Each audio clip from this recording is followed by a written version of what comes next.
Oi, čau visiem. Diena, kura, nezinu, trešā. Jā. Respektīvi esam pamodušies, nomazgājušies, izskalojuši drēbes. Veidenbauma muzejā tur bija grilīts, uztaisīja brokastis, pārēja daudz pārslas. Un pat beigās atbrauc muzeja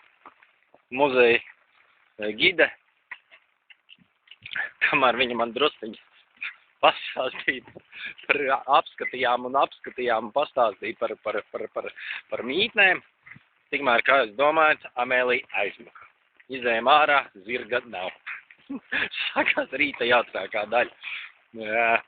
Atkal, protams, iestājās zināmā mērā panika, ko darīt, bet, jā, sākam kļūdaini aizskrēju uz lielceļa pusi, domāju, ka viņi pa to pašu ceļies apakaļ.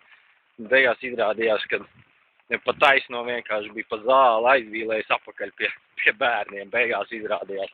Noskrēja 2 apļus, ka beigās arī pa tām pašām pēdām viņi uzgāja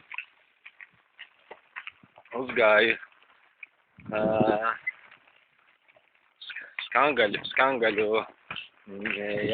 bērnu aprūpes dienas centrā. Un izrādās tā notaļ bija droši vien Stintī, kas ievēlējās jau vakardien, kad braucām prom, kad vajadzēs viņš šodien atbrauc.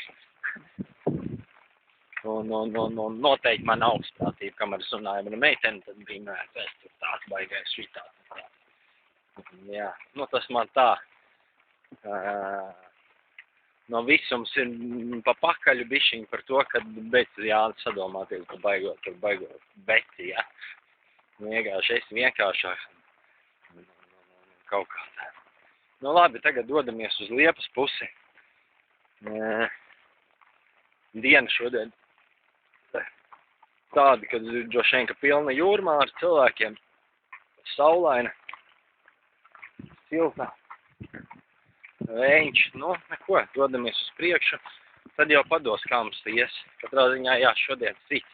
Sācies ar piedzīvojumu. Un pa nakti arī bija tādi kaut kādi zvēri. Tā gaudoja 2 gabali, es pirmo reizi tādas dzirdēju. Tās tiešām bija kaut kas cits. Nelapsas. Tā ķērca. Man liekas, tie bija kā pa čabras. Riktīgi, pilnīgi tāda ķērciena bija, kad man tas stāv zem piekabas piecēlos gaisā un arī Amēlija saka pūst un rūkt tā, lai jūtās, ka mēs arī tur esam. Kaut kā tā. Tas pa nakti piedzīvojumiem. Labi, pagaidām.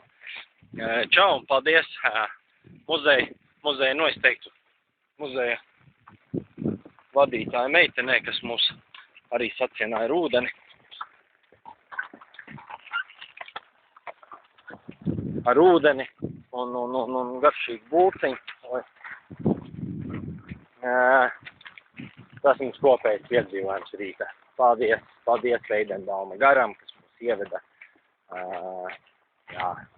savā vidē. Labi, dodamies tālāk šodien. Paldies šodien.